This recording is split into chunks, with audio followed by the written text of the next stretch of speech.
Uma órfã solitária abriu as portas de sua casa para 3 ex-presidiários, desafiando toda a aldeia. Os vizinhos a amaldiçoavam, sem imaginar que em breve seriam eles a chorar a seus pés, implorando perdão pela cruel perseguição. Abre a porta, Gruna. Entrega os criminosos, ou queimamos a tua casa junto contigo. A voz rouca e pesada ecoou pela janela, fazendo tremer os vidros sujos da cabana, sobrepondo-se à fúria do latido dos cães. No pátio e além da cerca, sacudiam-se manchas amarelas e irregulares de luz das lanternas de querosene. As sombras nas paredes da cozinha estremeceram.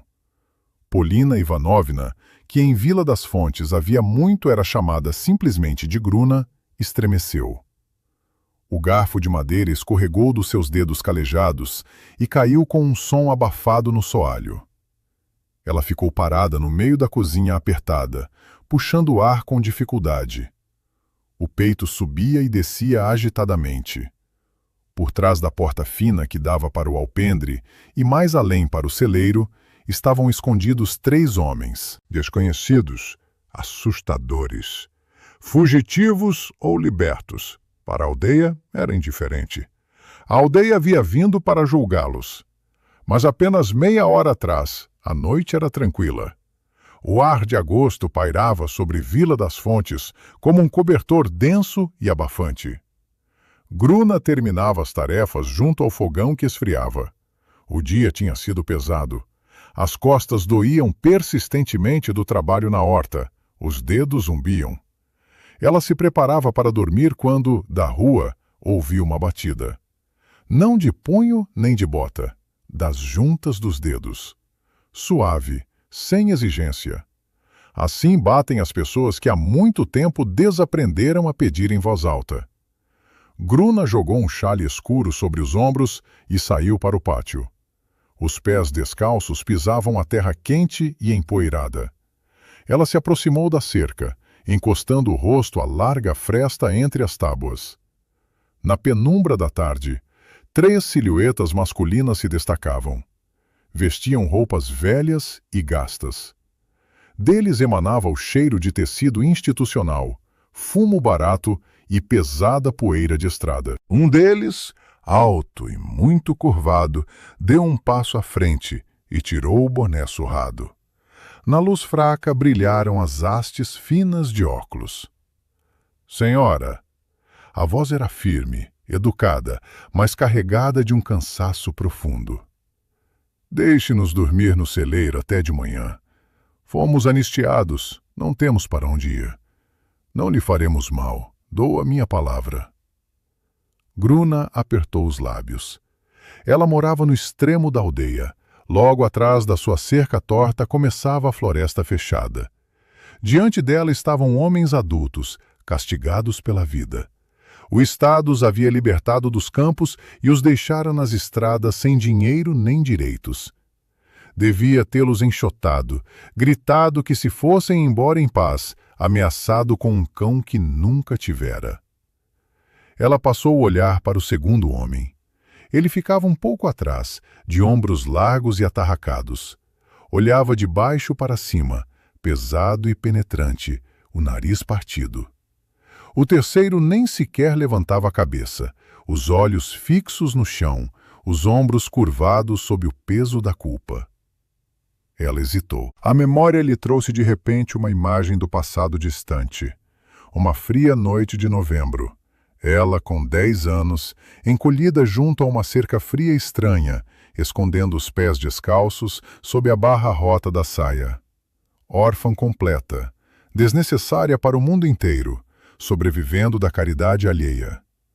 Para eles é pior do que para mim, pensou Gruna, sentindo tudo se apertar dentro dela de angústia. Eu ao menos tenho um teto furado, mas tenho. Criou o irmão como se fosse sua própria cria, pôs-o de pé. E ele nem sequer aparece na minha choupana. Ela afastou o pesado trinco de metal. O portãozinho rangeu, deixando passar os visitantes noturnos. Vão para o celeiro, disse ela secamente, sem fazer perguntas. Os três deslizaram para dentro do pátio sem fazer ruído, um atrás do outro. Gruna voltou para casa. Trouxe-lhes uma panela pesada de ferro fundido com batatas cozidas do dia anterior e um jarro d'água. Pôs tudo sobre um toco de madeira e foi para dentro de casa, fechando a porta com 2 voltas de chave. Ela não sabia que a chegada deles não ficara em segredo. Dona Zélia, a carteira local, voltava tarde do centro do município, pedalando com dificuldade a bicicleta pesada pela estrada esburacada. Ela viu 3 figuras masculinas com uniformes se dirigirem para a casa da mulher solitária. Nos anos do pós-guerra, forasteiros na aldeia significavam uma só coisa: perigo.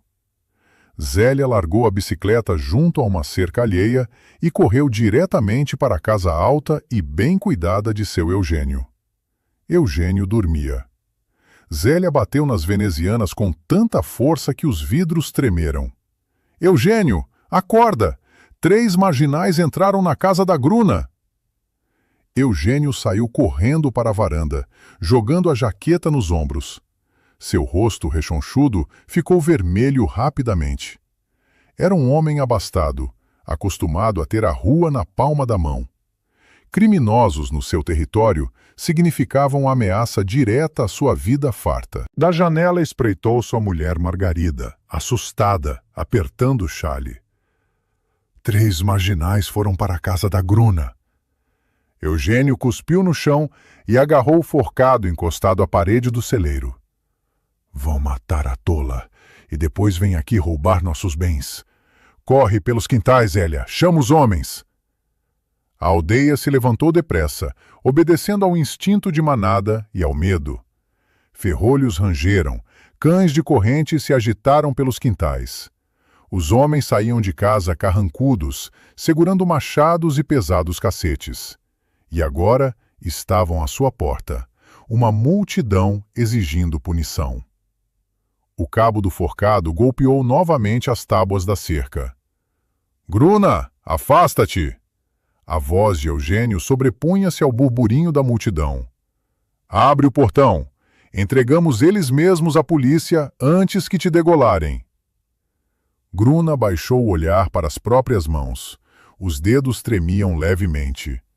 Fez uma respiração funda, foi até a parede e apanhou a pá de carvalho pesada com que no inverno limpava a neve. O cabo grosso, polido pelas mãos, assentou com naturalidade na palma calejada. O medo, que ainda um minuto atrás lhe apertava o peito, desapareceu.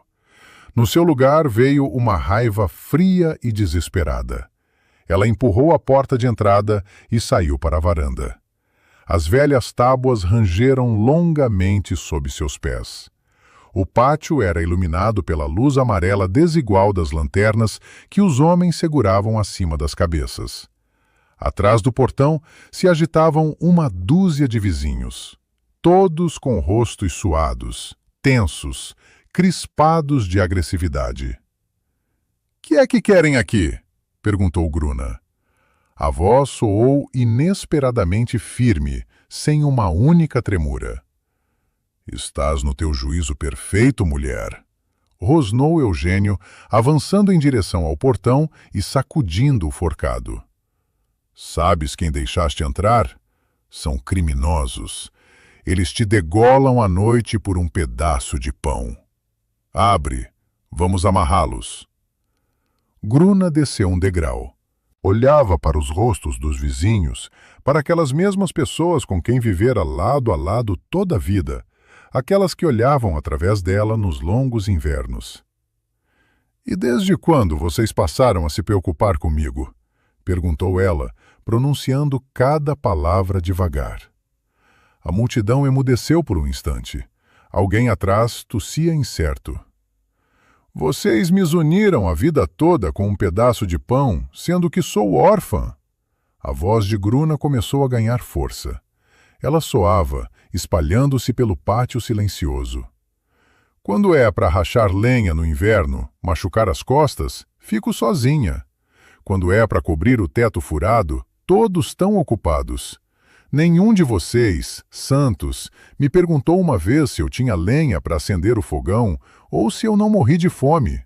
Mas quando é para julgar estranhos, aí vocês vieram todos, heróis da aldeia. Gruna, você nem tem nada para roubar, gritou alguém da multidão. Tem medo é pela sua vida, idiota. Minha vida só a mim pertence, cortou ela. Vocês não se meteram nela e agora não se metam. Eugênio piscou, desconcertado com tamanha pressão. Estava acostumado a ver Gruna como uma trabalhadora quieta e submissa, que sempre baixava os olhos. Gruna, você não entende, começou ele, mudando de tom. Ela não o deixou terminar. Desceu até o chão, foi até o portão e bateu com força o cabo da pá na terra dura. O som saiu pesado, contundente, como um ponto final numa sentença. Enquanto estiverem no meu pátio, são meus hóspedes. Fui eu que os deixei entrar. Gruna ergueu a cabeça. Os olhos fitavam diretamente Eugênio. Quem passar esse portão primeiro, luto até o fim para que não saia. Vão ter pecado na alma, desgraçados. Venham, ataquem. Vocês que gostam de se jogar em cima de uma mulher sozinha, no celeiro, na escuridão impenetrável com cheiro de feno úmido e poeira, estavam os 3 homens. Marcos, aquele homem atarracado de nariz partido, apertava no bolso um pedaço de vergalhão afiado. Quando lá fora começou o barulho, ele se preparou para lutar pela própria vida. Toda a sua existência em orfanatos, prisões e campos havia provado uma regra: cada um por si. Tinha certeza de que a dona da casa os entregaria logo de cara, correria para fora gritando pela rua, abriria o portão e os apontaria com o dedo. Mas agora ele ouvia aquela voz feminina clara e desesperada, defendendo-os da multidão enraivecida, e os seus dedos iam lentamente se abrindo. A faca improvisada escorregou da mão e caiu silenciosamente na palha. Marcos engoliu em seco, sentindo o seu quadro habitual de mundo desmoronar. Ao lado, respirava ofegante Sebastião. O ex-combatente estava encostado de costas à parede de troncos, de olhos fechados. Ouvia uma mulher sozinha preparar-se para enfrentar uma batalha por 3 desconhecidos. Uma coragem assim ele não via desde o ano de 43. Hilário, ex-engenheiro-chefe, ajeitou os óculos no nariz. Observava em silêncio, pela fresta entre as tábuas, a figura frágil no xale escuro que lhes bloqueava o caminho para o linchamento. Nenhum dos homens disse uma palavra, mas naquele momento compreenderam.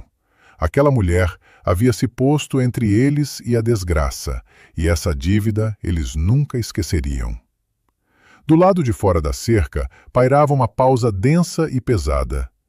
Os homens da aldeia pisavam de um pé para o outro, desviando os olhos. Levantar a mão contra uma órfã que estava diante deles com a pá em punho, pronta para lutar de morte, ninguém se atreveu. Uma coisa é perseguir marginais, outra muito diferente é arrombar o portão de uma mulher solitária. "Vai à merda, então!" cuspiu Eugênio com raiva, baixando o forcado. "Você mesma vai se perder, se sobreviver até de manhã. Vamos, rapazes, não há nada para fazer aqui." A multidão começou a se dispersar lentamente a contragosto. A luz das lanternas foi se afastando pela rua. As vozes se calaram ao longe. Gruna esperou até que os passos se dissolvessem completamente na noite. Só então baixou a pá. O instrumento escapou das suas mãos. As pernas de repente ficaram pesadas, desobedientes, e pelas omoplatas escorreu o suor frio. Ela virou-se devagar. Chegou até a varanda e sentou-se pesadamente no degrau de cima. Ficou sentada na escuridão da noite de agosto, abraçando os próprios ombros, escutando o pulsar forte e acelerado do sangue nas têmporas. A noite mal havia começado. Gruna abriu os olhos e logo se sentou na cama. Pela janela batia um sol brilhante e alto. O dia havia começado há muito. Ela dormira demais. Pela primeira vez em longos anos, seu despertador interior havia falhado. A adrenalina noturna roubara todas as forças e de manhã cedo ela afundara num sono pesado e profundo. Um pensamento assustador atravessou sua mente. Tinham roubado. Ela saltou da cama, vestindo o vestido do dia a dia enquanto andava. O olhar correu para a cômoda. As gavetas estavam fechadas. No alpendre, o baú com as roupas de inverno estava no lugar. Gruna agarrou o atiçador de ferro junto ao fogão e empurrou a porta de entrada. No pátio havia um barulho seco e regular. Gruna parou na varanda, baixando devagar o atiçador. Ninguém havia fugido. O pátio havia se transformado como se ali tivesse trabalhado uma equipa inteira. Sebastião, tendo tirado a camisa e ficado só com a camisola desbotada, rachava lenha. Junto à cerca havia uma pilha enorme de grossos troncos nodosos de bétula e carvalho, com os quais Gruna se debatia desde a primavera. As suas forças chegavam apenas para galhos finos. Sebastião não batia com força bruta. Trabalhava com cálculo, com uma precisão assustadora, enfiando o pesado machado nos pontos mais vulneráveis da madeira. Os troncos se partiam com estalo em lenhas perfeitas. Acima da cabeça, ouviu-se um range. Gruna levantou os olhos. Marcos, com agilidade e familiaridade, agarrando-se às velhas vigas, andava pelo telhado inclinado do velho celeiro. Arrancava as ripas podres com um pé de cabra e pregueria rapidamente novas tábuas, encontradas no canto mais distante do pátio, com pancadas rítmicas do martelo. Junto ao portão, trabalhava Hilário. Com a ajuda de uma corda grossa e uma estaca de madeira, ele endireitava o poste da cerca que ameaçava tombar desde o outono passado. Tudo isso acontecia em absoluto silêncio. Sem gritos, sem pausas para fumar, sem agitação. Os homens trabalhavam com aquela dedicação surda e taciturna com que as pessoas geralmente pagam uma dívida pesada. Gruna encostou o atiçador na parede. A vergonha pelos pensamentos matinais misturou-se com uma sensação desconhecida, há muito esquecida. A sensação de que na casa havia apoio masculino. Ela voltou-se em silêncio e foi para a cozinha. Ao meio-dia, uma panela enorme fumegava sobre a mesa de madeira. Gruna serviu o caldo grosso e nutritivo com couve fermentada, cortou o pão escuro em fatias grossas, foi à varanda e chamou em voz curta. À mesa, eles lavaram as mãos no lavatório lá fora. Gruna observava pela janela. Marcos esfregava as suas com fervor, lavando a poeira entranhada. Na sua mão esquerda faltavam 2 dedos, mas ele manejava o sabonete com a mesma habilidade que o martelo. À mesa comeram em silêncio, sem voracidade, sem barulho, com um profundo respeito quase religioso pela comida quente. O pão não se partia, era cortado cuidadosamente, recolhendo as migalhas. Hilário terminou primeiro. Limpou os lábios com as costas da mão, afastou a tigela de madeira vazia e olhou para Gruna. O seu rosto pálido e ascético permanecia sério. Polina Ivanovna. A voz de Hilário soou baixa, mas preencheu toda a cozinha. A senhora nos salvou a vida ontem. Se não fosse a senhora, os homens nos teriam matado a forcados. Gruna ficou sentada defronte, com as mãos cruzadas no colo. Calava, esperando a continuação. Não temos para onde ir. Hilário ajeitou os óculos com o vidro rachado. Sem registro, não nos dão trabalho na cidade. E sem trabalho, não nos dão registro. Um círculo fechado. Deixe-nos ficar. Somos trabalhadores, temos mãos. Ajudamos nos trabalhos domésticos. Não precisamos de pagar. Trabalhamos por comida e teto. Sebastião parou de mastigar. Marcos baixou a colher e olhou de baixo para Gruna, esperando a recusa. Gruna percorreu-os com um olhar longo e pesado. Na sua cabeça, os pensamentos giravam rapidamente. 3 ex-presos em casa. A aldeia a devoraria viva. As mulheres locais a amaldiçoariam. mas lembrou-se das lenhas alinhadas no pátio e do telhado novo no celeiro. Então, ela endireitou as costas. A voz soou dura, como a de dona de casa. Ouçam as minhas regras, digo uma vez. Os homens se aprumaram. Primeiro, bebedeira não tolero. Se vir um sequer bêbado ou sentir cheiro de cachaça, ponho para fora do pátio nessa mesma hora. Segundo, não haverá roubo na minha casa, nem um prego enferrujado sem pedir. Terceiro, não sou mãe, nem esposa, nem lavadeira. As suas calças e camisas lavem vocês mesmos, a louça também. Minha palavra nesta casa é lei. Se disser para ir embora, pegarão suas malas e irão em silêncio, sem ressentimento. Concordam? Hilário acenou logo. Sebastião inclinou lentamente a cabeça.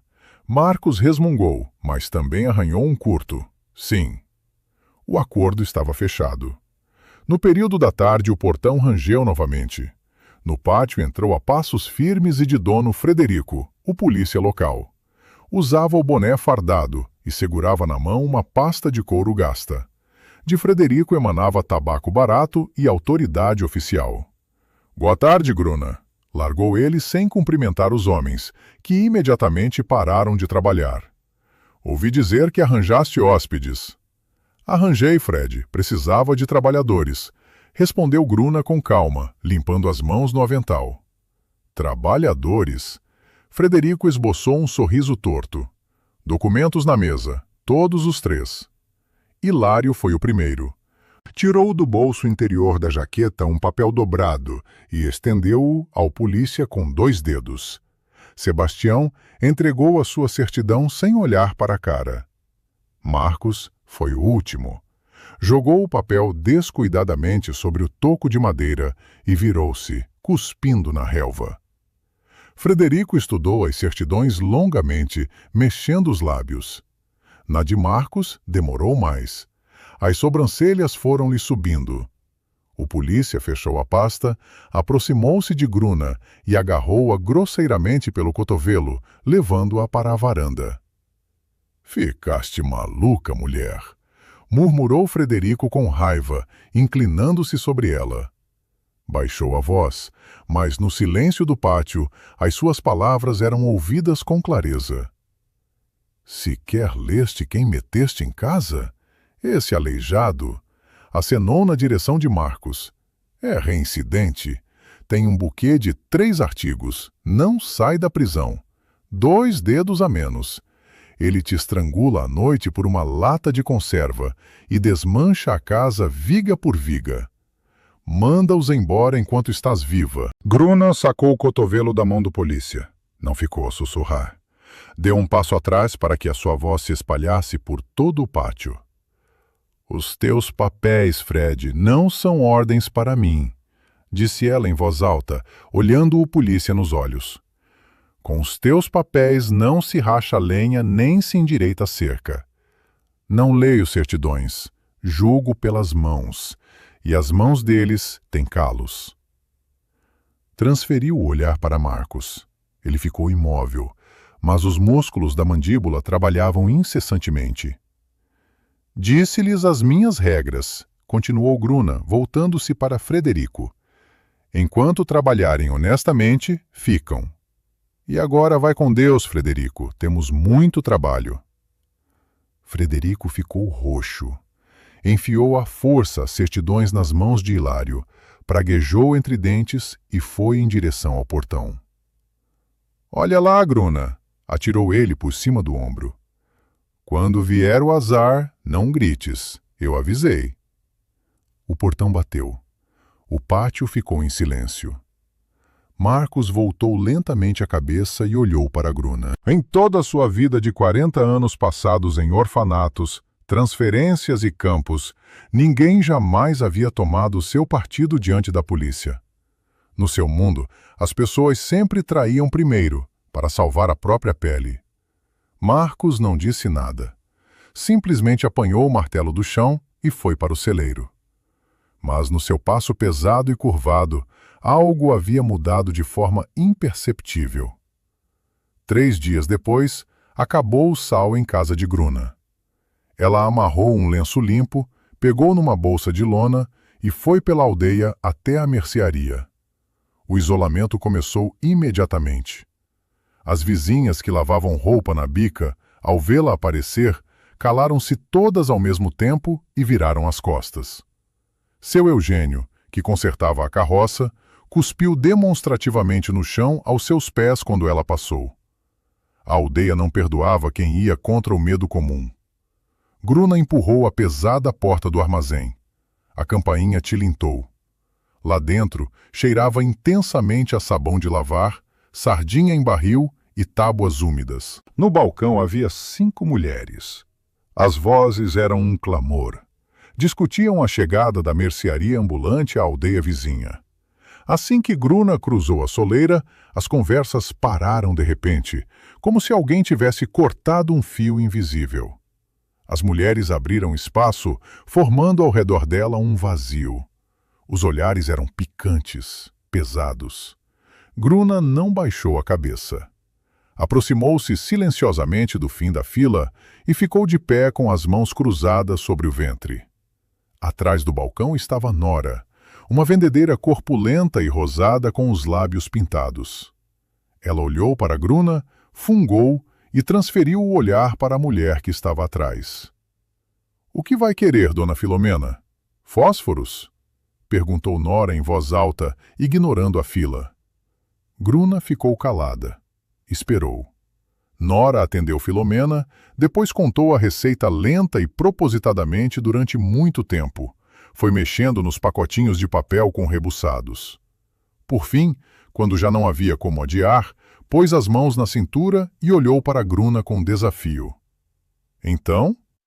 Que quer?" "1 quilo de sal, Nora", respondeu Gruna com voz firme, tirando do bolso os reais amachucados. Nora agarrou bruscamente a concha de metal, encheu de sal com barulho de um saco e jogou na balança. O ponteiro tremeu. A vendedeira enrolou descuidadamente o pacotinho de papel acinzentado e atirou-o sobre o balcão, de forma a que parte do sal se espalhasse pela madeira. Gruna pôs o dinheiro no pratinho de vidro. Nora pegou nas notas, tirou da caixinha de madeira um punhado de trocado miúdo de cobre. Olhou diretamente nos olhos de Gruna. Nos seus lábios desenhou-se um sorriso maldoso e desprezivo. Em vez de pôr o trocado no pratinho, Nora abriu os dedos sobre a beira do balcão. As moedas de cobre bateram no balcão com um tilintar e espalharam-se pelo chão sujo e pisado de botas. "Apanha", cuspiu Nora. "Defensora de criminosos, capacho de presidiário." Na mercearia pairou um silêncio de morte. As mulheres prenderam a respiração. Todas esperavam que Gruna se incendiasse, que se atirasse sobre Nora ou que, pelo contrário, cobrisse o rosto com as mãos e saísse para a rua a chorar. Era isso que a aldeia queria, quebrá-la, fazê-la reconhecer o seu erro. Gruna ficou imóvel. O rosto empalideceu, afilou, mas os lábios não tremeram. Ela, devagar, olhando Nora nos olhos, baixou a bolsa para o balcão. Depois Gruna dobrou os joelhos, agachou-se, mantendo as costas perfeitamente direitas. Os movimentos eram pausados, calculados. Estendeu a mão e apanhou a primeira moeda da poça suja. Limpou-a nos dedos, pôs no bolso. Depois a segunda, a terceira. O silêncio na mercearia tornou-se sufocante. As mulheres subitamente sentiram um desconforto com aquele processo lento, carregado de pesada dignidade. O orgulho de Gruna, com que ela recolhia aqueles cêntimos do chão sujo, era mais assustador que qualquer histeria. Ela não se humilhou. Mostrou que a sujeira delas não lhe pegava. Gruna levantou-se. As articulações estalaram suavemente. Apanhou do balcão o pacotinho de sal, meteu-o na bolsa. Olhou Nora com um olhar longo e sem pestanejar. Naquele olhar não havia raiva. Havia um tal desprezo frio e glacial que a vendedeira involuntariamente tremeu de bochecha e desviou os olhos para o lado. "Fica bem, Nora", disse Gruna baixinho, mas claramente. Virou-se e foi em direção à saída. A campainha tilintou, a porta fechou-se atrás dela. Na mercearia ficou ainda por muito tempo um silêncio profundo e pesado. O inverno de verdade abateu-se sobre Vila das Fontes no fim de dezembro, logo sem longas transições do degelo para o gelo. Bateu tal geada que os pássaros congelavam em pleno voo. As árvores na floresta atrás da casa estralavam alto com um frio feroz. Os homens tinham saído de manhã cedo para o talho distante buscar lenha. Sebastião havia combinado com o guarda florestal um carregamento de madeira seca em troca de ajuda na limpeza de um abatiz. Gruna ficou sozinha a tomar conta da casa. A água no barril da cozinha tinha congelado durante a noite até o fundo. Gruna pôs o velho casacão de pele de carneiro, amarrou o lenço de lã, apanhou os baldes de madeira com a cangalha e foi ao rio. A neve rangia debaixo das botas com tal força e secura que o som ecoava nos ouvidos. O ar cortante queimava a garganta a cada inspiração. O buraco no gelo estava coberto por uma grossa crosta. Gruna apanhou o picão pesado deixado por algum vizinho e começou a bater com força na superfície cinzenta. O gelo cedia mal. Ela bateu mais uma vez, com todo o peso do corpo. De repente, a beira da placa de gelo em que estava piou surda e afundou. A perna direita mergulhou instantaneamente na água escura e gélida que queimava. Gruna gemeu e instintivamente atirou o picão e caiu de lado, rolando para o gelo firme. A água inundou a bota até o joelho. O peso do feltro encharcado puxou a perna para baixo e a perna entorpeceu imediatamente com o frio penetrante. Ela conseguiu erguer-se com dificuldade. Encheu um balde com água, pôs a cangalha no ombro e foi para casa. Caminhar estava difícil. Passados 100 passos, a bota molhada gelou e transformou-se num bloco rígido. A perna entorpeceu, deixou de dobrar. Gruna chegou ao portão arrastando a perna, a respirar com dificuldade, sentindo um suor frio a escorrer pelas costas entre as omoplatas. À tarde, começou a bater nela um tremor forte e incontrolável. Quando os homens regressaram com as grades de lenha cheias, Gruna já não conseguia levantar-se da cama para aquecer o jantar. O rosto estava coberto de manchas vermelhas, os lábios secos e gretados. A respiração tinha ficado curta, com um rangido pesado ao expirar. A casa encheu-se rapidamente de uma tensão ansiosa masculina. Sebastião, sem tirar o blusão, atirou-se para o fogão. Começou a enfiar com fúria no borralho lenhas de bétula para expulsar dos cantos o frio úmido. Hilário aquecia a água. Procurava nos armários framboesas secas e flores de tilha. Dava de comer a Gruna com uma colher, segurando-a cuidadosamente pelos ombros. Mas o chá quente não trazia alívio. A febre só aumentava. À noite, Gruna começou a delirar. A pneumonia, rápida e implacável, apoderava-se do seu corpo. Ao terceiro dia de doença, Gruna abriu os olhos. A realidade voltava devagar, aos pedaços. Na boca havia um gosto amargo e seco. Cada inspiração ressoava numa dor embotada e latejante no peito. Ela virou a cabeça na almofada. Na casa reinava uma penumbra espessa. O fogão há muito tinha apagado. Por a fresta do amortecedor, passava apenas uma luz fraca e moribunda de brasas vermelhas. Havia silêncio. Um silêncio absoluto e mortal. Não rangiam as tábuas do chão. Não tilintava a louça. Não se ouvia a respiração pesada masculina, nem a tosse de Marcos, que geralmente dormia levemente como um cão de quintal. Gruna tentou erguer-se nos cotovelos, mas os braços não obedeceram. Os músculos tinham ficado como algodão. Hilário! Tentou ela chamar, mas da garganta saiu apenas um sussurro seco. Sebastião! Ninguém respondeu. Na luz fraca das brasas, viu que a porta para o alpendre estava entreaberta, a introduzir corrente de ar na casa. No prego, junto à entrada, não estava o casacão de Hilário. Não estava o velho blusão de Marcos. Na sua consciência febril e inflamada, o pensamento acendeu-se vivo e nítido. Foram embora.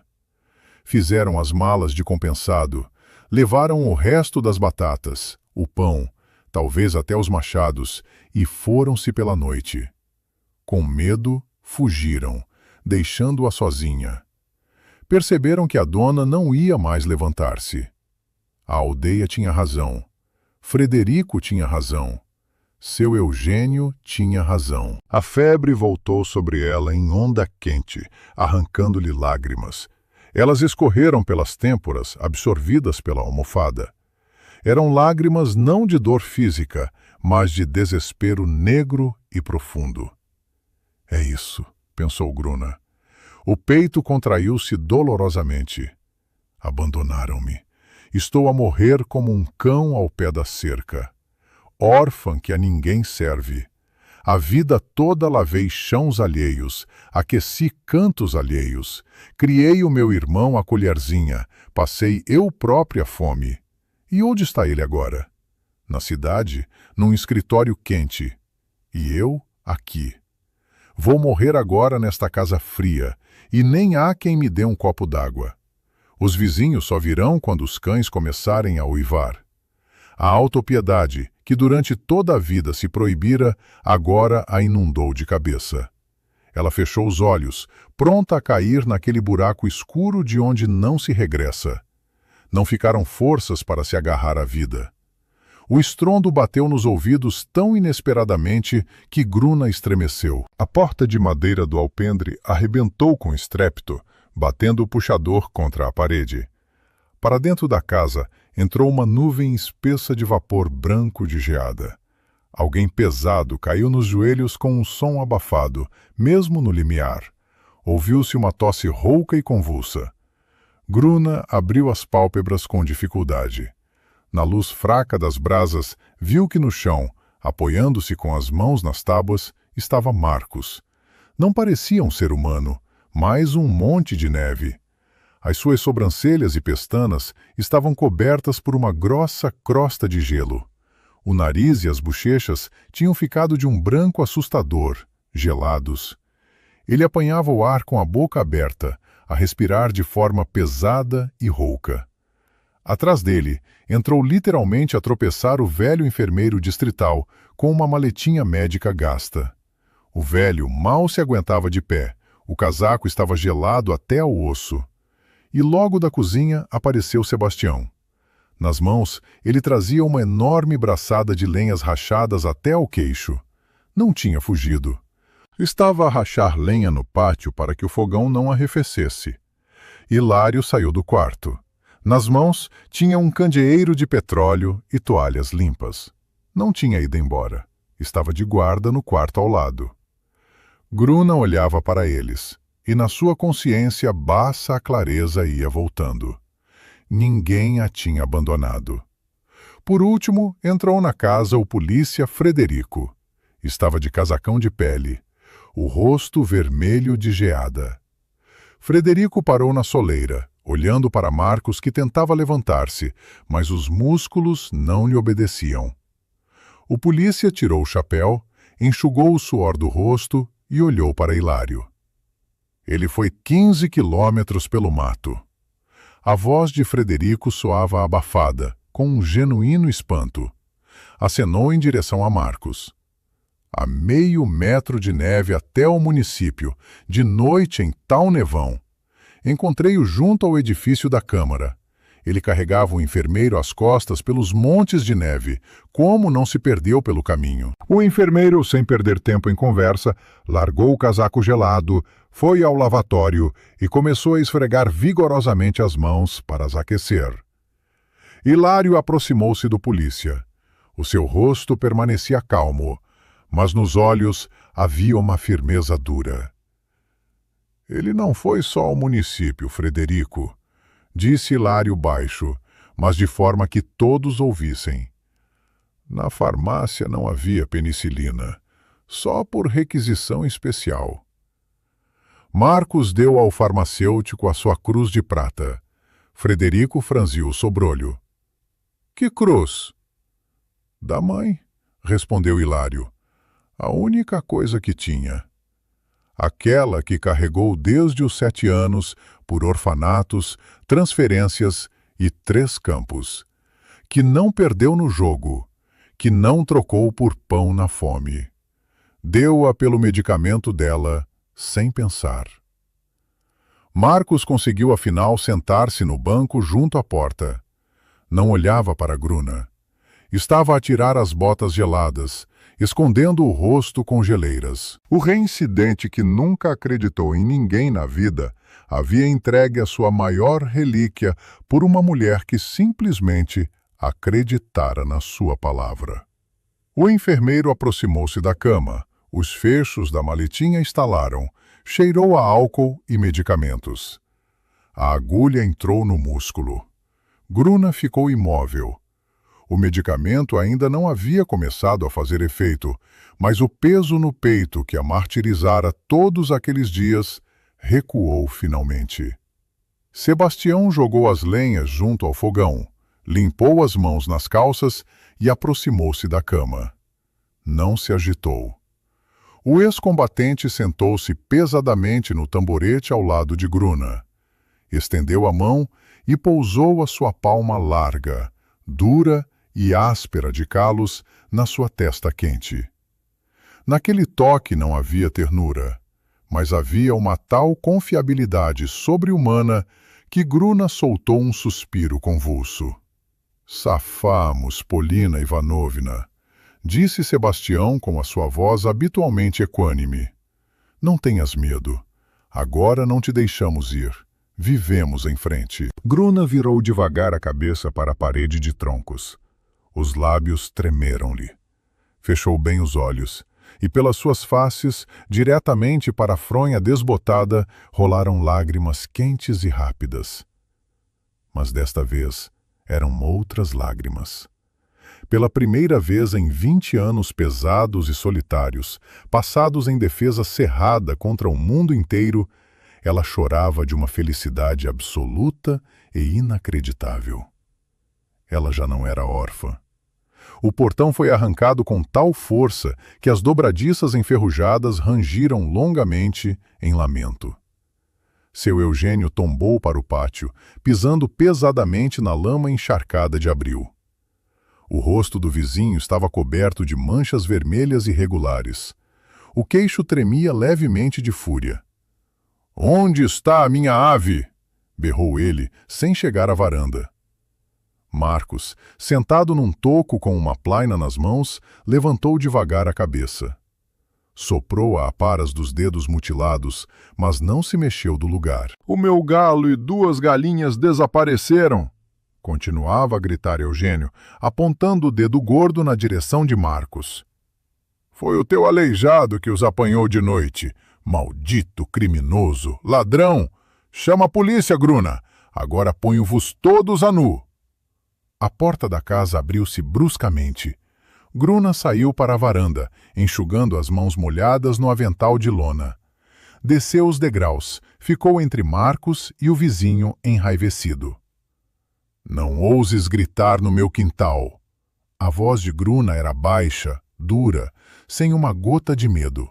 — Apanhaste em flagrante para chamar ladrão a uma pessoa?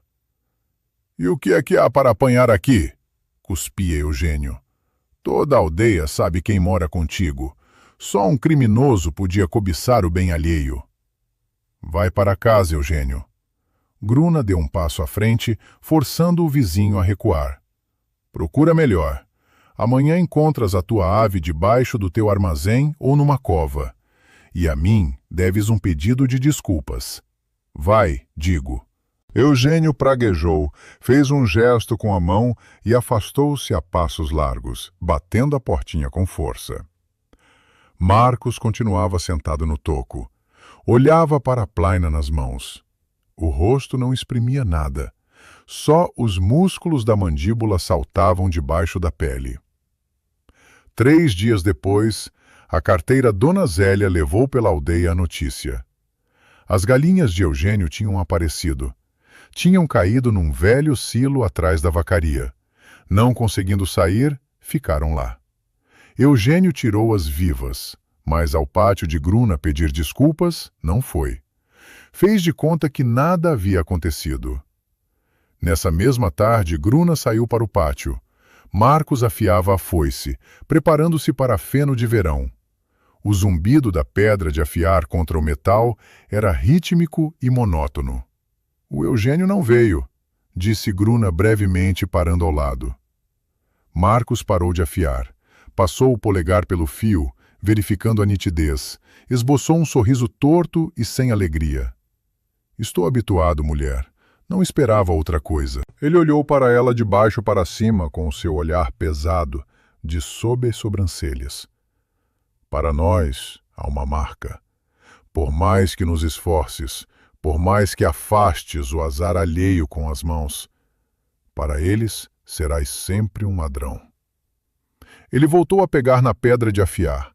O metal rangeu, abafando as palavras seguintes.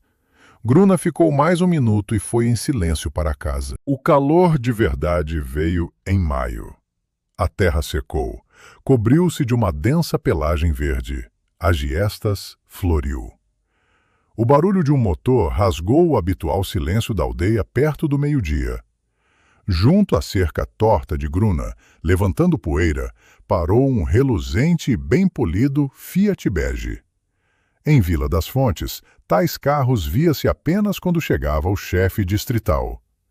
No pátio fervilhava o trabalho.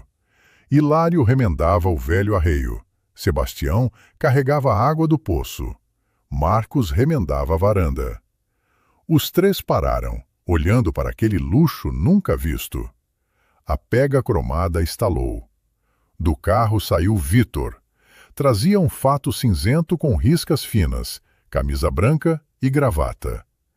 Deu a volta ao carro e abriu com deferência a porta do passageiro. Apareceu depois Antônia. A mulher citadina de Vitor estava vestida com um vestido de crepe, com um moderno estampado floral. Nos pés, tinha sapatos de verniz tipo barca. Olhou com repugnância os sulcos fundos na estrada, passou por cima de um torrão de lama e franziu o nariz empudrado ao captar o cheiro de estrume e aparas de madeira. Vitor empurrou o portão. Passou pelos homens que trabalhavam sem sequer lhes acenar, como se diante deles tivessem não pessoas, mas dependências do quintal. Antônia veio atrás, segurando a barra do vestido. Gruna recebeu-os na cozinha. Estava mesmo a pôr a massa a levedar. Ao ver o irmão, limpou as mãos na toalha e deu um passo em sua direção, mas Vitor não estendeu a mão para o abraço. Ficou no meio da cozinha apertada, roçando a cabeça no teto baixo, e olhava em volta com irritação mal disfarçada. Antônia aproximou-se do tamborete de madeira bem esfregado. Tirou da minúscula mala um lenço de renda e limpou o assento desdenhosamente com 2 dedos antes de se sentar. Gruna olhava para aquele lençozinho branco e dentro dela ia subindo devagar uma onda fria e pesada. — Olá, Vitor, disse ela com voz igual. — Querem chá? — Chega de chás, Gruna. Vitor atirou a sua elegante pasta de couro para a mesa. — Estás maluca na velhice? Gruna baixou devagar as mãos. — Sobre o quê? — Sobre isso mesmo. Vitor elevou a voz. O rosto começou a inchar com mau sangue. As pessoas da junta de aldeia escreveram-me para a cidade. Montaste aqui um antro para criminosos. Tens 3 ex-presidiários no pátio. Estás a envergonhar-me perante todo o município. Antônia apertou os lábios com desagrado, abanando a mão como se lhe faltasse o ar. O Vitor tem razão, Polina, disse ela, nervosamente esticando as palavras. O meu pai é uma figura importante no partido. Se lá em cima souberem que a irmã do marido vive com marginais, deitam o Vitor fora do emprego com uma nota de infâmia. Não precisamos dessa reputação. Vitor andava de um lado para o outro na cozinha apertada. A casa há de ser vendida, cortava ele as palavras, sem olhar para a irmã. Chega, levamo-te para a cidade, encontramos um quarto numa casa de famílias na periferia, viverás como gente. E esses criminosos, bota-os fora já hoje, para não ficar sinal deles aqui. Gruna ouvia o irmão, e diante dos seus olhos aparecia o inverno. A casa escura e morta, o frio glacial a entrar por debaixo do cobertor, o assobio do vento na chaminé e a certeza total e absoluta de que morreria antes do amanhecer. Lembrou-se do rosto gelado de Marcos que entrara pela porta com o enfermeiro. Lembrou-se da cruz de prata dada pelos medicamentos. Lembrou-se da palma áspera e pesada de Sebastião na sua testa. Durante todo aquele terrível inverno, o irmão que ela criara, dando-lhe o último pedaço de açúcar e de pão, não mandara sequer um postal. Vitor parou, estalou os fechos da pasta. Toma! Tirou um pedaço de tecido dobrado e atirou-o descuidadamente para a mesa. O tecido desdobrou-se. Era um velho e desbotado lenço de lã, com uma franja rara e emaranhada nas bordas, muito lavado, sem cor, com uma pequena mancha. A Antônia, em casa, estava a separar as coisas velhas. Queria deitar fora, mas eu decidi trazer-te. Usa, que andas como uma mendiga. É uma vergonha para os vizinhos. Na cozinha pairou um peso denso e vibrante. Cheirava a baunilha da massa, ao barato perfume citadino de Antônia e ao pó do lenço velho. Gruna olhou para o trapo atirado sobre a sua mesa limpa. Depois, transferiu o olhar para Vitor. O rosto ficou-lhe de pedra. As rugas ao redor dos lábios marcaram-se mais fundo. Os olhos tornaram-se semelhantes a dois poços escuros e impenetráveis. Não gritou. A voz soou fria e distante. E nessa calma havia tanta força que Vitor involuntariamente recuou um passo. A casa está registrada em meu nome, disse Gruna. Não vendo nada. Tu não entendes, começou Vitor. Cala-te! Ela cortou-o com tal brusquidão que Antônia se sobressaltou no tamborete. Família, Vitor, não são aqueles que partilham o sangue. O sangue é só água. Não vale nada se a pessoa não tem alma.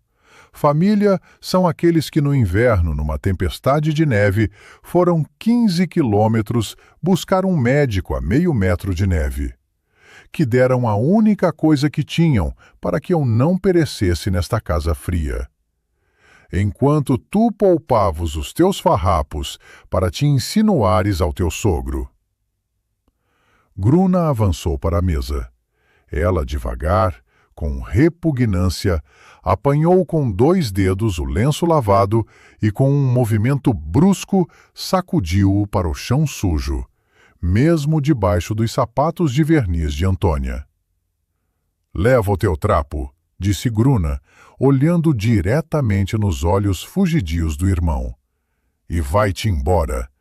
Não tenho mais irmão, riscado. Vitor ficou vermelho de manchas. Abriu a boca para responder, mas encontrou tal olhar inflexível e pesado da irmã que as palavras lhe ficaram presas na garganta. Fechou com força a pasta vazia, agarrou a mulher pelo cotovelo e arrastou-a para a saída. Vais arrepender-te, cuspiu ele com raiva da soleira. Apodrecerás aqui com os teus criminosos. Não ponho mais cá o pé. Gruna não respondeu.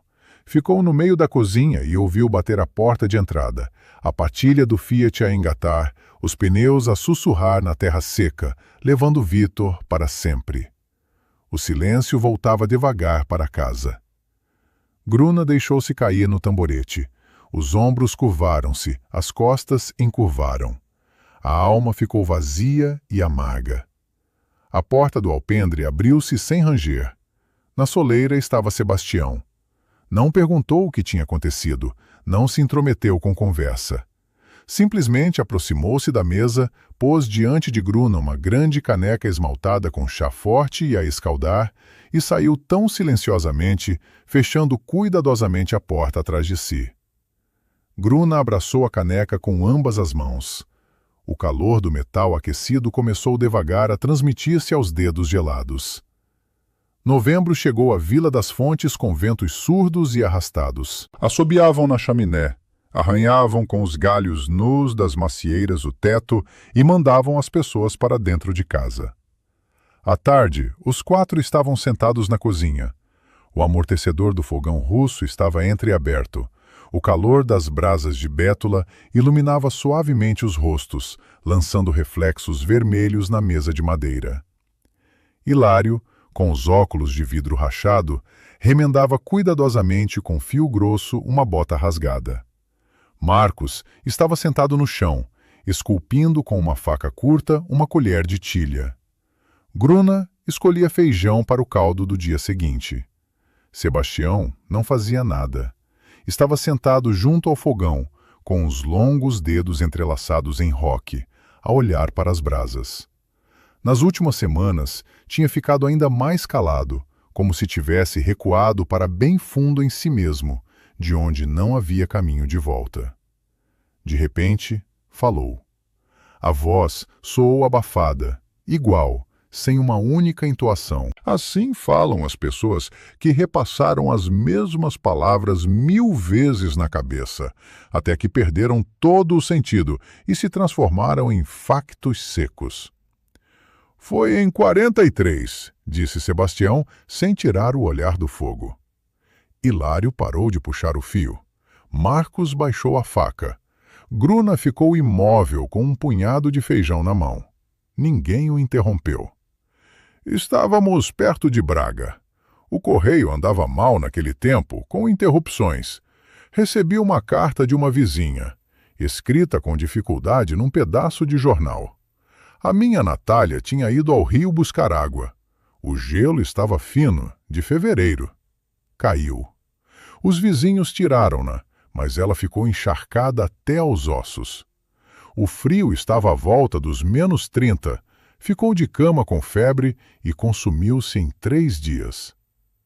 Sebastião descruzou os dedos, esfregou as palmas secas uma na outra, como que tentando aquecer-se. Ficou minha filha, a Vera. Tinha acabado de fazer 9 anos. A vizinha escreveu que a miúda estava sozinha na casa vazia. A lenha tinha acabado. Os vizinhos não tinham com que alimentar mais bocas. Toda a gente tinha seta à mesa. A tua filha vai congelar, escrevia ela. Antes do fim de semana, vem buscá-la. Ele calou-se. Na chaminé, o vento uivou longamente. Fui ter com o comandante do batalhão, continuou Sebastião com a mesma voz morta. Pus a carta na mesa. Disse, dê-me 3 dias. Chego a casa. Levo a filha à minha irmã no município ao lado para que não morra de fome na casa fria. E volto. Não fujo, meu major. A minha filha está a morrer. Sebastião levantou os olhos. Neles refletia-se a chama. E ele disse-me, não é permitido, sargento. Abandones as posições e vais a tribunal como desertor. Toda a gente tem desgosto. Volta à trincheira. Voltei à trincheira. Sentei-me numa caixa de munições. Fecho os olhos e vejo a Vera. Está sentada no chão, a olhar para o fogão frio, e as mãos dela estão roxas. Gruna engoliu em seco. O feijão caiu das suas mãos, com um som baixo, de volta para a tigela. Foi de noite, deixando o espingardão, disse simplesmente Sebastião. Fiz o percurso de comboio em comboio nos corredores, a pé pelos carris. Cheguei a tempo. Na casa via-se o bafo. A Vera estava no canto debaixo de um velho casacão. Já não chorava, só olhava. Enrolei-a num cobertor, peguei nela ao colo e fui andando. 30 quilômetros carregando-a. Entreguei-a à minha irmã. Assegurei que havia calor em casa, que a tia lhe tinha deitado sopa. A Vera agarrou-se ao meu pescoço, perguntou: Pai, vieste para ficar? E eu disse-lhe: Volto, filha, tu só espera. E fui de volta para a frente. Sebastião baixou a cabeça, escondendo o rosto nas mãos. Os ombros ficaram imóveis. Não chorava. Dentro dele já não havia lágrimas. Tinham secado nos campos. Na unidade apanharam-me logo. 10 anos de regime severo. Deram o máximo, para que os outros não se atrevessem. Da frente, direto para o campo. Ele tirou as mãos do rosto e olhou para Gruna.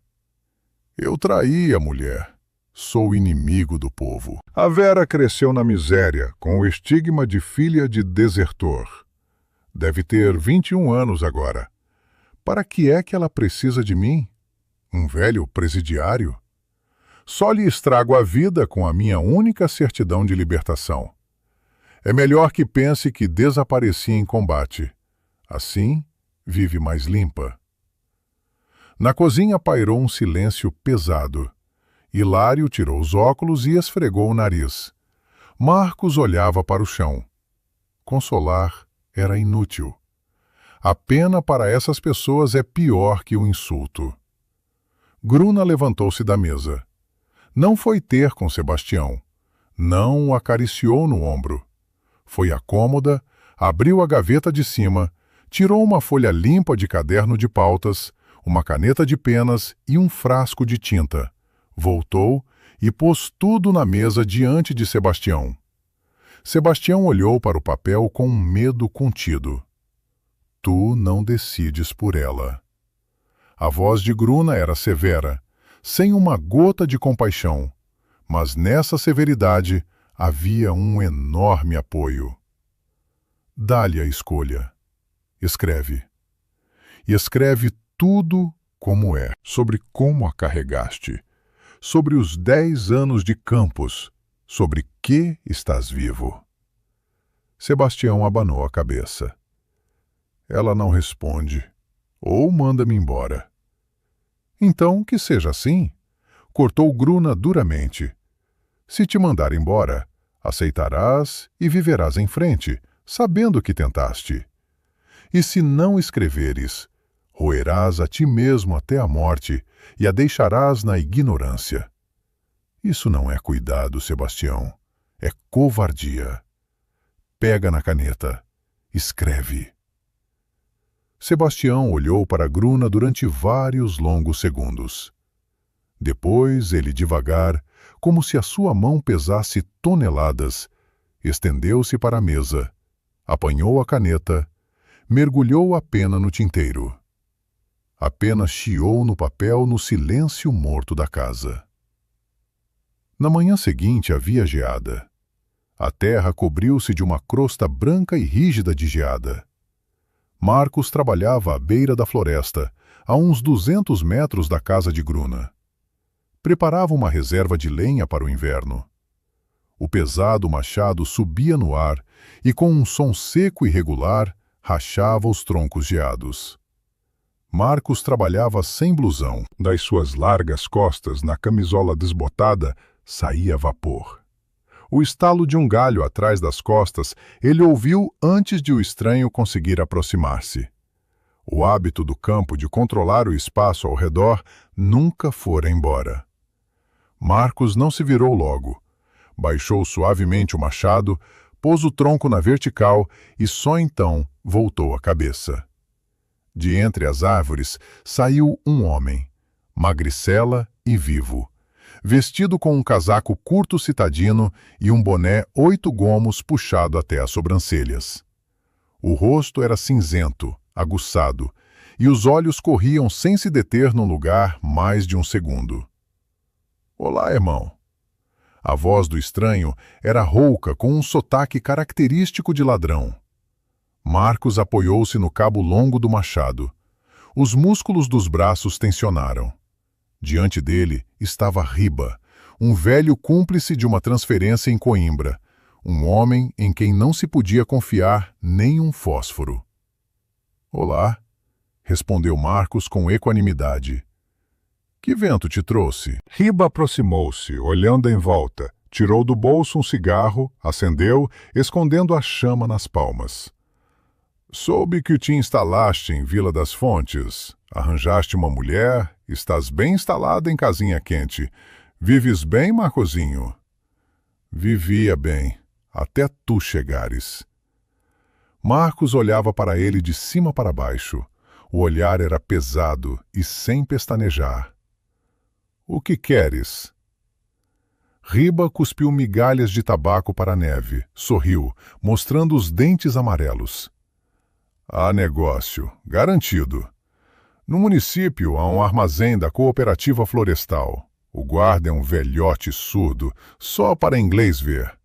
Nesses dias trouxeram para lá os salários dos madeireiros. Num cofre está o dinheiro. De noite pegamos na caixa, amarramos o velhote e para o sul, para Setúbal. Lá passamos o inverno como reis. Preciso de homem de confiança para abrir o cofre. As tuas mãos. Marcos não se mexeu. Olhou para o telhado torto da casa de Gruna, de cuja chaminé subia uma coluna de fumo igual. Deixei isso, Riba. Arranja outro. Vai-te embora. Riba deixou de sorrir. Os olhos estreitaram-se, tornando-se duas fendas picantes. Deu um passo à frente, violando a distância. Deixou ele. Sibilou Riba, enfiando o dedo no peito de Marcos. Não faças o parvo. Um ladrão não larga. Um ladrão só descansa. Não vens comigo? Vou fazer uma visita à tua dona esta tarde. Marcos foi devagar apanhar o cabo do machado com mais firmeza. Conto a toda a aldeia os teus pecados de campo. A voz de Riba quebrou num sussurro maldoso e ameaçador. Digo-lhes por que crimes estiveste preso em 38. A tua santa órfã vai-te ela própria espancar e entregar à polícia quando souber quem deixou entrar em casa. Vens comigo, Marcosinho? Não tem saída.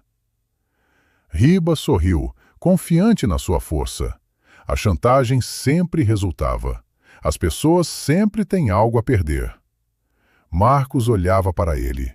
Dentro dele não havia medo nem raiva. Apareceu aquela calma morta e glacial que assusta mais do que qualquer grito. Ele não bateu em Riba, não se pôs a gritar. Marcos, suave, quase com preguiça, levantou o pesado machado acima da cabeça e, com força, de um golpe, abateu-o para baixo. Um estalo seco rompeu o silêncio gelado da floresta. O grosso tronco de carvalho, que estava ao lado do pé de Riba, partiu-se em dois. Uma das lenhas bateu com força na canela de Riba. O fio do machado entrou fundo, até o cabo, na terra gelada, mesmo a 1 milímetro do bico do sapato citadino de Riba. Riba cambaleou, quase caindo na neve. O rosto ficou-lhe instantaneamente de um branco cinzento. O cigarro caiu dos lábios a tremer. Marcos endireitou-se devagar. Deixou o machado espetado na terra. Aproximou-se de Riba muito perto. De Marcos cheirava a suor e perigo. Encontrei uma casa. A voz de Marcos era baixa, rouca, quase não abria os dentes. E tu esquece este caminho. Esquece o meu nome. Esquece esta aldeia. Apareças mais uma vez no horizonte. Intero-te nesta floresta, e nenhum cão te encontrará. Desaparece. Riba não disse uma palavra. Engoliu em seco, acenou com um gesto trêmulo e miserável, virou-se bruscamente e correu para longe, tropeçando nas raízes e afundando na neve. Nem sequer olhou para trás. Marcos ficou de pé a olhá-lo, até que a figura que movia os braços desapareceu por entre as árvores. Depois tirou o machado da terra, pôs um novo tronco no picador e continuou a rachar lenha para a casa que prometera defender. Julho foi escaldante. O vento quente varria pela rua da aldeia poeira, secava a erva em pé. A carta trouxe Dona Zélia. Ela não entrou no pátio, simplesmente debruçou-se sobre a cerca e meteu silenciosamente o triângulo dobrado na caixa do correio feita por Marcos com contraplacado. Sebastião estava no meio do pátio e olhava para aquele pedaço de papel branco. Não se movia. As mãos, habituadas a revolver pesadas vigas, pendiam ao longo do corpo como trapos. Hilário deixou a plaina, aproximou-se da caixa, tirou a carta e desdobrou-a. Percorreu com os olhos as linhas irregulares, escritas com uma letra redonda e apressada. Meu Deus! Disse Hilário baixinho. Sebastião engoliu em seco.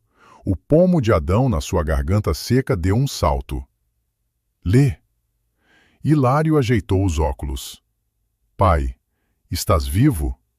Venho no dia 15 e pronto. Nem morada de retorno, nem longas perguntas. Sebastião baixou-se devagar para o toco de madeira, cobriu a cabeça com as mãos e ficou assim até a noitinha, sem dizer mais uma palavra.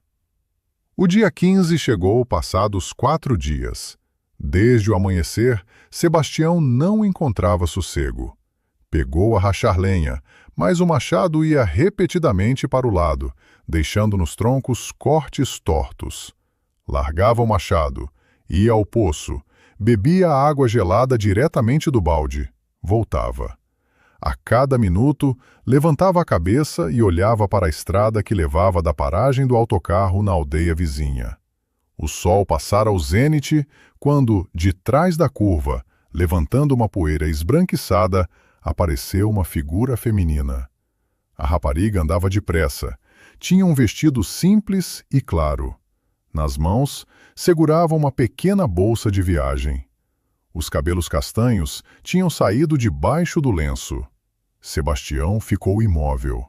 Reconhecê-la-ia entre milhares, apesar dos longos anos de separação. Era aquele mesmo andar, aquela mesma inclinação teimosa da cabeça, como a da sua Natália já falecida. Vera. Sebastião deu um passo em direção ao portão aberto, depois um segundo.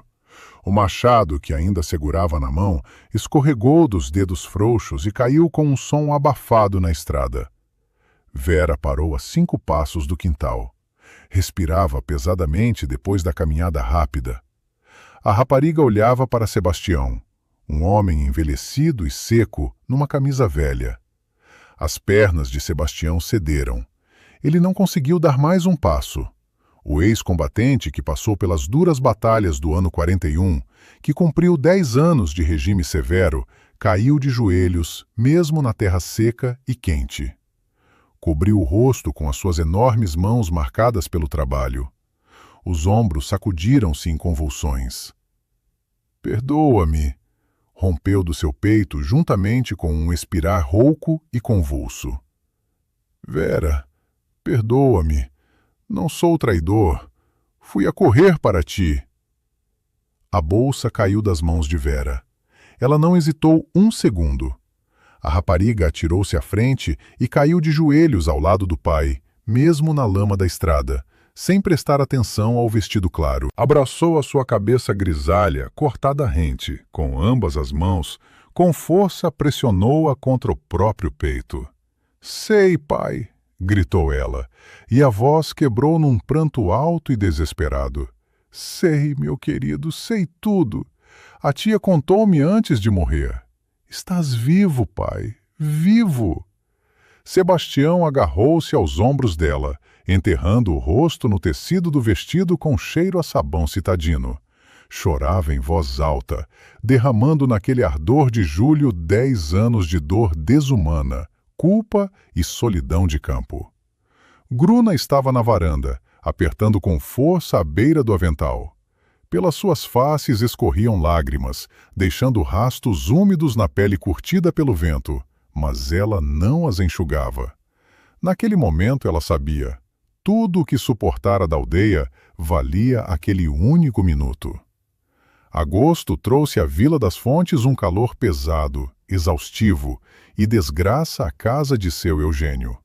A sua mulher, a quieta e submissa Margarida, ficou de cama. A princípio, queixava-se apenas de uma dor a puxar, mas passadas 2 semanas ficou amarela, murchou e deixou de se levantar. O médico distrital que chegou de boleia lavou as mãos durante muito tempo numa bacia e depois chamou Eugênio para o alpendre. Era preciso uma operação urgente na cidade. Falava-se de um tumor. Sem médicos da cidade e medicamentos pagos, a Margarida restavam poucas semanas. Eugênio atirou-se pela aldeia. Batia nas janelas, entrava nos quintais, pedia emprestado. Mas Vila das Fontes, que tão unida se juntara com Forcados para julgar estranhos, perante o desgraça alheia ficou de repente surda. A um, o teto estava a pingar. Outro tinha os filhos para meter na escola. Outro queixava-se de má colheita. Recusavam-no. Uns desviavam os olhos, outros regozijavam-se por detrás. O arrogante Eugênio na aldeia não era querido. Em 3 dias, Eugênio envelheceu 10 anos. O rosto rechonchudo descaiu. Os olhos afundaram e brilhavam febrilmente. No domingo à tarde, junto ao poço da aldeia, juntaram-se as mulheres. O calor tinha baixado, era hora de regar as hortas. Entre elas estava Nora, a vendedeira, a discutir ruidosamente assuntos alheios. Marcos aproximou-se do poço com 2 grandes baldes de alumínio. As mulheres calaram-se logo, abriram espaço para ele passar, mas não pararam de cochichar. Marcos engatou silenciosamente o balde, rodou o guincho. A corrente rangeu e desceu. Nesse momento, na rua apareceu Eugênio. Andava de forma irregular, como que bêbado, embora não cheirasse a álcool.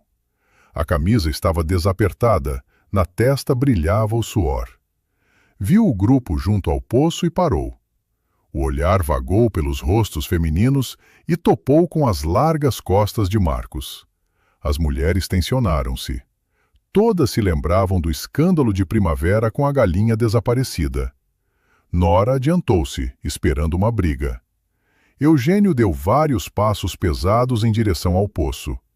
Parou a 2 metros de Marcos. Devagar, com a mão a tremer, tirou da cabeça o boné. Os dedos abriram-se e o chapéu caiu na poeira da estrada. E então, Eugênio, o primeiro patrão da rua, homem orgulhoso e vaidoso, caiu de joelhos. A multidão de mulheres deu um grito unânime. Alguém assustado cobriu a boca com a mão. Marcos! A voz de Eugênio quebrou num pranto abafado. Bateu com o punho no peito. Perdoa-me, rapazes. Perdoa-me, Gruna, se estiveres a ouvir. Eugênio olhava para Marcos de baixo para cima. Pelas suas faces, por barbear, corriam lágrimas turvas, deixando rastos claros na pele suja. Fui eu que não guardei aquela galinha, e aculsei-vos como ladrões perante todo o município. Fui com forcados para vos matar. Deus castigou-me, Marcos. A Margarida está a morrer. Sem os médicos da cidade não se salva. Ninguém dá um centavo. Todos viraram as costas. Ajudem, pelo amor de Deus. Estendeu as mãos para as botas de Marcos. Junto ao poço, ficou um silêncio terrível e opressivo. As mulheres que 1 minuto antes estavam prontas para falar mal de Gruna e dos seus hóspedes, ardiam agora de uma vergonha lancinante e insuportável. Nora recuou um passo, escondendo os olhos. Marcos não se desviou. Olhava para o inimigo a arrastar-se no pó. No seu olhar pesado não havia triunfo nem malícia. Marcos conhecia demasiado bem o aspecto de um homem chegado ao limite. Ele silenciosamente pousou o balde no topo do poço, meteu a mão por dentro do velho blusão no bolso interior. Toda a primavera e metade do verão, Marcos não ficara parado. Pelas noites esculpia de tilha caixinhas, colheres, lavores elaborados. Hilário, aos fins de semana, levava tudo aquilo ao mercado distrital e vendia. Centavo a centavo, iam juntando o seu primeiro capital honesto. Marcos tirou um rolo apertado, amarrado com linha grossa. Não foi contar. Simplesmente desamarrou a linha e estendeu toda a maço de notas amachucadas com cheiro a tabaco e madeira a Eugênio. Levanta-te, Eugênio. A voz de Marcos soou abafada, mas firme. Não te envergonhes, toma. Eugênio ficou a olhar para o dinheiro com um olhar incrédulo e alucinado. Tremeu. Estendeu as mãos e pegou no rolo. Tentou de repente encostar os lábios à palma mutilada de Marcos, sem os 2 dedos. Marcos puxou a mão bruscamente com repugnância. Não, disse ele seco. A mulher precisa de ti. Corre para a cidade antes que o autocarro saia. Eugênio saltou para os pés, apertando o dinheiro contra o peito e, sem distinguir o caminho, atirou-se a correr em direção à sua casa, a soluçar enquanto andava. Marcos voltou-se para o poço, agarrou os seus baldes cheios de água gelada. Aqui não é nenhum tribunal, atirou para o silêncio vibrante, passando por entre a multidão. Somos pessoas. As mulheres abriram-lhe passagem larga. Ninguém emitiu um som. As costas de Marcos, direitas e largas, afastavam-se pela rua, e naquele momento, em Vila das Fontes, não havia pessoa que se atrevesse a chamá-lo ladrão. O tempo na aldeia não corre. Vai se acumulando como os anéis anuais num tronco cortado. Ano após ano, inverno após inverno, as faces mudam, mas a essência permanece. O papel para Hilário Mateus chegou em 58. Um grosso envelope oficial com carimbo de armas. Dentro havia uma folha seca dactilografada, completamente reabilitado por ausência de elementos constitutivos de crime. Hilário lia estas linhas, sentado à mesa da cozinha, e os seus dedos finos tremiam levemente.